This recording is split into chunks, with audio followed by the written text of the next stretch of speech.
Mi nombre es Nuncio Garófalo y hoy vengo a hablarles sobre economía mixta o estado de bienestar. Para comenzar nuestro video, lo primero que debemos hacer es poder definir qué es una economía mixta.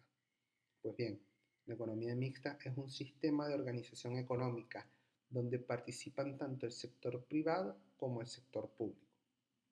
Esto podríamos verlo en la gran mayoría de las economías del mundo, por no totalizar. Pues bien, ¿qué sucede? En una economía se da la ley de la oferta y la demanda. Esta es la que rige las reglas del juego. Es decir, la libre interacción entre consumidores y oferentes va a generar una señal de precios.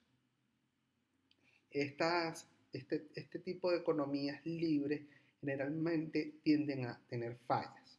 Allí es donde interviene el Estado para subsanar dichas fallas, es decir, para proteger a la población más vulnerable, para poder regular, crear marcos jurídicos, cómo se va a desenvolver la economía, etc.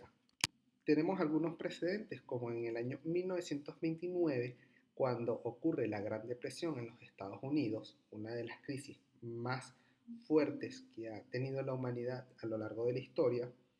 El gobierno del presidente Roosevelt aplicó una serie de medidas intervencionistas para poder rescatar a la economía. Ese es como los primeros pasos que se dan para establecer una economía mixta. Otra de las características a tomar en cuenta es que en una economía mixta el Estado se encarga de redistribuir los ingresos. Esto es fuertemente criticado por los liberales, los cuales indican que debe primar sobre todo el derecho a la propiedad y lo que ganan las personas. El Estado en una economía mixta puede ser el de crear marcos jurídicos y regulaciones para intervenir en la economía. También se puede encargar de producir ciertos bienes y servicios, los cuales de manera natural nos ofrecen en una economía. Como podemos observar, la economía mixta es una mezcla de las economías capitalistas con las economías planificadas. ¿Qué queremos decir con esto? En una economía capitalista, que es sinónimo de un libre mercado, eh, las decisiones de cómo y dónde producir son respondidas por los agentes económicos al observar la ley de la oferta y la demanda. En una economía planificada es el Estado quien se encarga de responder estas preguntas. Cuando vemos, por ejemplo, que en una economía faltan zapatos y la población está demandando zapatos, de manera natural, los agentes económicos son los que se encargan de producir dichos zapatos y cubrir la demanda de este artículo. Ahora, podría ocurrir que naturalmente no existan las condiciones para desarrollar ese artículo, o simplemente los agentes económicos no ven los costos apropiados para producirlo, por lo cual interviene el sector público y organiza la producción de dicho bien. Pero esta economía mixta es realmente la manera indicada en cómo se debe llevar una economía. Cuando analizamos, por ejemplo, el estudio de libertad económica del mundo, podemos observar que los países más ricos del planeta se encuentran entre los países con mayores libertades económicas. Este estudio se basa en un estudio de 5 renglones distintos. Bueno, actualmente cuenta con 6, ya que hace poco añadieron un sexto renglón. ¿Cuáles son estos renglones? En primer lugar, el tamaño del Estado presente en la economía del país. En segundo lugar, el sistema legal y el derecho de propiedad. En tercer lugar, la inflación monetaria. Luego tenemos la libertad de comercio internacional. Y en quinto lugar, las regulaciones presentes en la economía que organiza el sector público, ¿no? El Estado.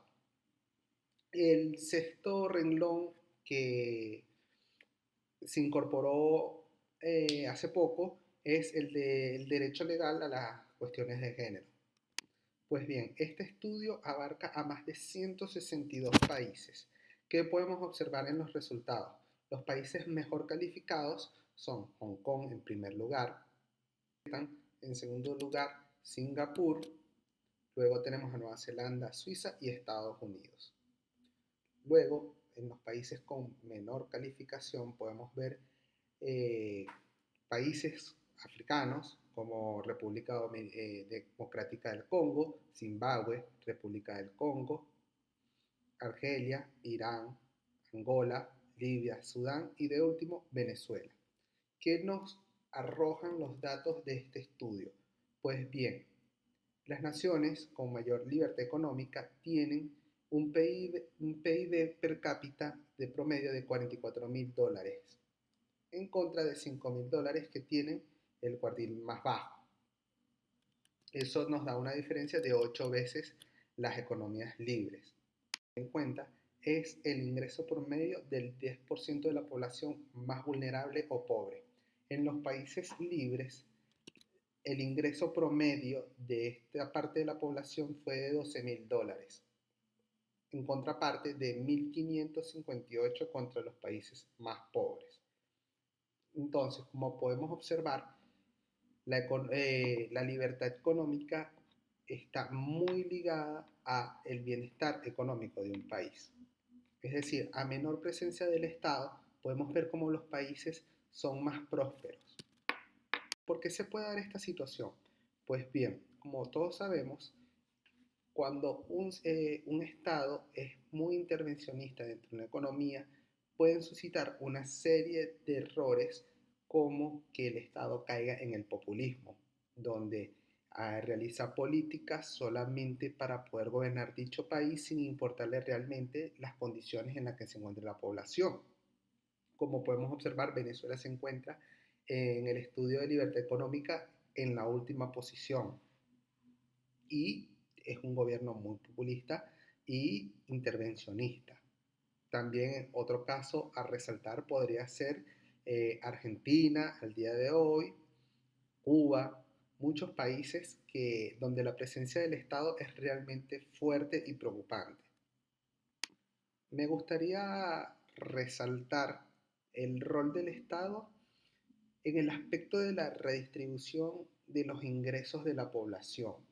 Esto realmente me parece que es un atropello dentro de una economía, ya que vulnera en primer lugar el derecho de propiedad de las personas, es verdad, atenta contra la meritocracia, cuando alguien se esfuerza por tener unos ingresos, un estilo de vida, el Estado no puede tomar la decisión de quitarte para darle a una persona que tal vez no se haya esforzado lo mismo que tú. También podríamos evaluarlo porque, como sabemos, el Estado está formado por personas y tienden a equivocarse, las personas tienden a equivocarse. Eh, para muestra de un botón, tenemos el ejemplo de que en los años 20 en Estados Unidos el Estado, en una medida sin precedentes, convirtió ilegal el licor. La producción, la comercialización, la distribución, hasta el consumo lo convirtió ilegal. Y como todos sabemos, cualquier regulación estatal lo que hace es generar un mercado paralelo o popularmente conocido como un mercado negro. Anterior, como vimos que el Estado de Estados Unidos eh, realizó una prohibición sobre el consumo de alcohol, lo cual es ampliamente aceptado a día de hoy en todo el planeta, podemos deducir que el Estado tiende a equivocarse. Ante estas fallas, realmente, ¿quiénes son las personas del Estado? ¿Qué autoridad moral pueden tener para tomar decisiones sobre los ingresos de la persona? Las personas, al fin y al cabo, son las que se esfuerzan y saben cuánto les costó obtener esos ingresos, por ende son las personas más apropiadas para decidir cómo gastárselo. Pues bien, otro punto a tocar es que cuando ocurre la Gran Depresión en los Estados Unidos, se generan, ¿verdad? Para el momento cabe destacar que estaba la visión de Hayek, quien afirmaba que la política expansiva que estaba ocurriendo en Estados Unidos iba a derivarse en una gran depresión. O sea, Realmente Hayek se encargó de explicar los motivos de por qué ocurrió la Gran Depresión, la coyuntura económica, y surgen las teorías de Keynes, quien más allá de eso plantea la demanda agregada como solución a salir de los enredos económicos. De cierta manera, lo que establece Keynes es que cuando ocurren estos niveles de desempleo, el Estado debe salir a gastar, es decir, debe emitir, con déficit fiscal, con gasto público, él va a generar, ¿verdad? Va a tocar ciertos aspectos de la economía, es decir, los va a impulsar, los va a estimular y eso va a derivar en que una reacción de la economía. Pero bien, esta teoría de Keynes es realmente acertada. De cierta manera lo que podemos ver es que lo que dice Keynes, de que a través del consumo, del gasto, estimulas la economía, no parece lo más conveniente porque, a ver, si consumes, realmente te va a derivar en un crecimiento. Pues lo más lógico parece contestar que no, ya que como sabemos el déficit fiscal, ¿verdad? El gasto público generalmente es financiado con emisión monetaria y las causas principales de la inflación es la emisión monetaria, es decir, la relación directa entre el gasto público y la inflación son enormes. Incluso, como sabemos, tanto Estados Unidos como la Unión Europea tienen un pacto en donde se acordaron tácitamente a tener una emisión monetaria no mayor al 2%, porque saben que la emisión monetaria al fin y al cabo se traduce en inflación. Entonces, ¿realmente a través del gasto público y la emisión monetaria se pueden solventar los problemas económicos de una nación? Pues no, porque si a ver vamos, entonces podríamos multiplicar infinitamente la cantidad de dinero y los problemas realmente no se van a solucionar, es más, se van a empeorar. ¿Cómo se crece o cómo se sale de una coyuntura? Pues bien, generalmente lo que tienden a hacer las personas es a consumir menos, a ahorrar.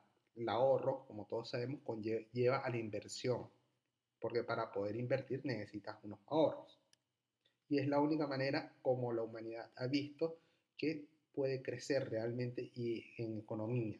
Es decir, tú obtienes una cantidad como pudimos ver en el informe de libertad económica, parece que la solución realmente es aumentar las libertades económicas dentro de un país si se quiere estar mucho mejor.